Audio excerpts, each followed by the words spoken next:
નવા વર્ષ 2025ના સુપ્રસંગે હજારો શ્રદ્ધાળુઓએ દ્વારકાના જગત મંદિર ખાતે ભગવાન દ્વારકાધીશના આશીર્વાદ મેળવવા માટે ભીડ કરી તથા પ્રાર્થના કરી અને વર્ષની શરૂઆત આધ્યાત્મિક રીતે કરી।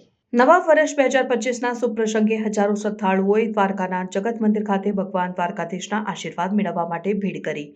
ભગવાન કૃષ્ણને સમર્પિત આ મંદિરમાં દેશના વિવિધ ભાગોથી યાત્રાળુઓનો મોટો પ્રવાહ જોવા મળ્યો। શ્રદ્ધાળુઓ ભક્તિ અને શ્રદ્ધાથી ભરપૂર વહેલી સવારે જ એકત્ર થયા હતા અને પ્રાર્થના કરીને વર્ષની શરૂઆત આધ્યાત્મિક રીતે કરી। મંદિરના અધિકારીઓએ મોટી ભીડને સંભાળવા અને દરેકને સરળ દર્શન સુનિશ્ચિત કરાવવા માટે વિશાળ વ્યવસ્થા કરી હતી। વિશેષ કતારો ગોઠવવામાં આવી હતી અને વ્યવસ્થા જાળવવા માટે વધારાના સુરક્ષા કર્મચારીઓ તૈનાત કરવામાં આવ્યા હતા। મંદિરને ફૂલ અને લાઇટથી સુંદર રીતે સજાવવામાં આવ્યું હતું, જે તહેવારના માહોલમાં વધારો કરી રહ્યું હતું। ઘણા શ્રદ્ધાળુઓએ તેમના અનુભવ શેર કર્યા। વર્ષના પ્રથમ દિવસે અહીં આવીને આનંદ અને સંતોષ વ્યક્ત કર્યો। વર્ષના પ્રથમ દિવસે અહીં હોવું એક દૈવી અનુભવ છે। અમે આશીર્વાદિત અને સમૃદ્ધ વર્ષ માટે આશાવાદી અનુભવીએ છીએ, એક શ્રદ્ધાળુએ કહ્યું।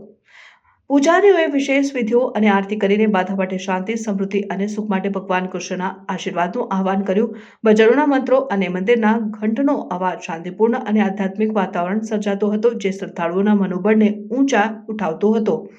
સ્થાનિક પ્રશાસને પણ આ કાર્યક્રમને સંભાળવામાં મહત્વપૂર્ણ ભૂમિકા ભજવી, એન્શ્યોરિંગ કે યાત્રાળુઓ માટે તમામ જરૂરી સુવિધાઓ ઉપલબ્ધ હોય। તાત્કાલિક સ્થિતિઓને સંભાળવા માટે મેડિકલ ટીમે સ્ટેન્ડ બાય પણ હતી અને સ્વયંસેવકો વૃદ્ધ અને વિમુક્ત શ્રદ્ધાળુઓને મદદ કરી રહ્યા હતા।